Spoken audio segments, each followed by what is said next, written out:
साथियों, सबसे पहले तो जिस नारे के साथ आपने संघर्ष को देश भर तक पहुंचाया, उस नारे से हम आगे की बातचीत की शुरुआत करेंगे। बैंक बचाओ, देश बचाओ, बैंक बचाओ, देश बचाओ, बैंक बचाओ, देश बचाओ, बैंक बचाओ, देश बचाओ।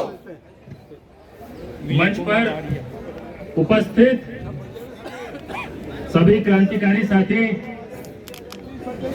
कॉमरेड सौम्या दत्त, सुनील कुमार जी, जिनसे निजीकरण ही नहीं और कई आंदोलनों के लिए हम लोगों को गाइडेंस मिलता रहता है हमेशा, संजय दास जी, और आप सभी साथियों, मित्रों, क्रांतिकारियों, योद्धाओं को मैं सलाम करना चाहता हूं, आपका अभिवादन करना चाहता हूं। जिन लोगों ने आज ये जो लड़ाई चल रही है देश में, दो तरह के लोगों के बीच में लड़ाई, किनके बीच में है? देश बेचने वालों और देश बचाने वालों के बीच ये लड़ाई चल रही है। आप इस लड़ाई में सही तरफ खड़े हैं, सही तरीके से लड़ रहे हैं, इस लड़ाई को अंजाम तक पहुंचाने की कोशिश कर रहे हैं। इसके लिए आप सबका अभिवादन साथियों। दोस्तों, मैंने अभी कहा कि हमारे देश में एक बड़ी लड़ाई चल रही है और ये जितने भी एजिटेशन है, असल में ये सब उसी केंद्रीय लड़ाई का हिस्सा है। और बड़ी लड़ाई क्या है? बड़ी लड़ाई ये है कि सत्ता में आज बैठे ऐसे लोग हैं जो आमादा है देश बेचने के लिए, और एक तरफ देश के सच्चे नागरिक हैं जिनको संविधान पे भरोसा है, जिनको इस पर भरोसा है, देश जिन मूल्यों पर बना, हमारे स्वतंत्रता आंदोलन के जो वैल्यूज थे उन पर भरोसा है, वो लोग जो देश बचाने की कोशिश कर रहे हैं। चाहे वो किसान आंदोलन हो, जहां पे कि किसान देश बचाने की कोशिश कर रहे हैं। आपने देखा कि जब श्रम कानूनों में संशोधन लाने की कोशिश हो रही थी, तो फिर से वही बात, देश बेचने और देश बचाने वालों के बीच लड़ाई। वो चाहे बेरोजगारी के खिलाफ चल रहे आंदोलन की बात हो, चाहे देश के प्रॉफिट मेकिंग एसेट्स, चाहे बैंकों को, रेलवे को, हमारे सभी सरकारी उपक्रमों को बेचने की जो कोशिश हो रही है, इसके खिलाफ जो देश में आज लड़ाई है, जो संघर्ष है, उसमें जो लड़ाई चल रही है वो है देश बचाने वालों की लड़ाई। दोस्तों, आज हम लोग यहाँ एकत्रित क्यों हुए हैं? देखिए, आप सबने भारत यात्रा करके कलकत्ता से, बंबई से, देश के कोने कोने से आप बड़े समूहों का प्रतिनिधित्व कर रहे हैं यहाँ पे। लेकिन यहाँ से कुछ ही दूरी पर देश का संसद है। इस संसद में हमने पिछले कुछ वर्षों में कई तरीकों से संविधान को तार होते देखा है, और अब इस सरकार की तैयारी है बैंकिंग कानूनों में संशोधन लाने की। आप जानते हैं बड़े अच्छे से, मुझे बताने की जरूरत नहीं है, जब आम बजट आया और ये कहा गया कि 2 बैंकों को बेचा जाएगा, जानबूझ के 2 कहा गया, 2,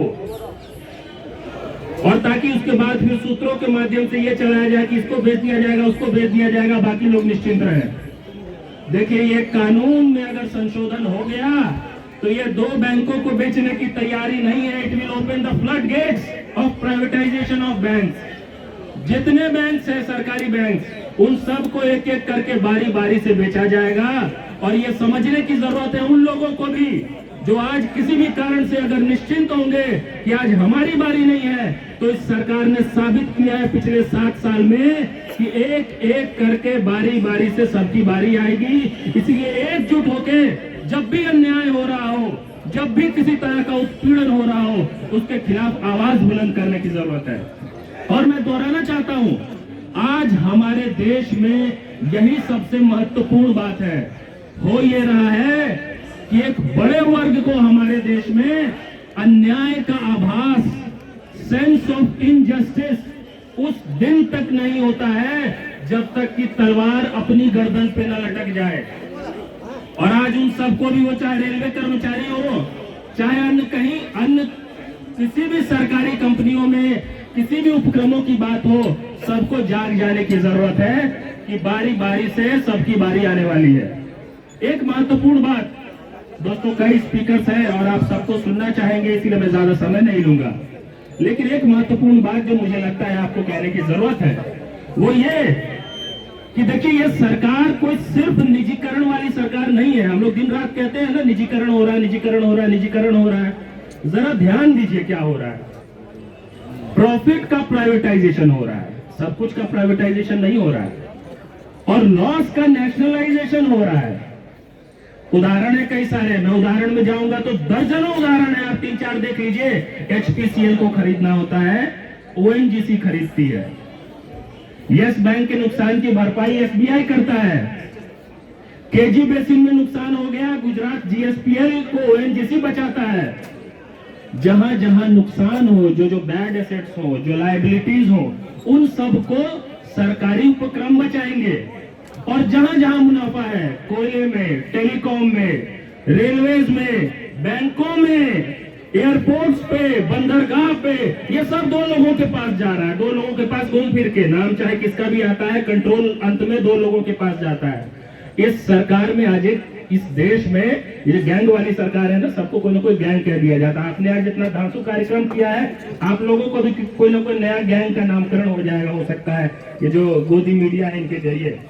असल में इस देश को खतरा है अगर, तो जिस गैंग से खतरा है उसको मैं मोडानी गैंग कहता हूं। मोडानी से आप समझ गए होंगे। और ये वो गैंग है जो पूरे देश को हिंदू राष्ट्र का पिक्चर दिखा के हिंदुस्तान को मोडालिस्तान बनाना चाहती है।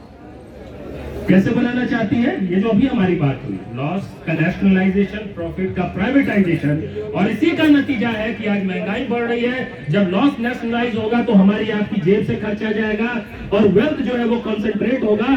अडानी अंबानी को भी बीट करके एशिया का सबसे अमीर आदमी बन जाएगा, और एक तरफ बेरोजगारी बढ़ेगी, भूखमरी बढ़ेगी, गरीबी बढ़ेगी, और वो सब हमारी आंखों के सामने है। मुझे बताने की जरूरत नहीं है, पूरी पिक्चर आप देख रहे हैं। इसीलिए इसके खिलाफ मिलजुल के, एकजुट होकर आप लड़ रहे हैं। मैं आपको अभिवादन करता हूं और अपील करता हूं आपके इस मंच के माध्यम से, इस देश की सरकार से, इस देश की संसद से, इस कानून को जो संशोधन करने की कोशिश हो रही है वो मत करिए, वरना हो सकता है कि कुछ दिनों बाद फिर से प्रधानमंत्री जी आके कहें टीवी पर एकाएक अवतरित होके कि मित्रों, मैं बैंक कर्मियों को समझा नहीं पाया, शायद मेरी तपस्या में कुछ कमी रह गई।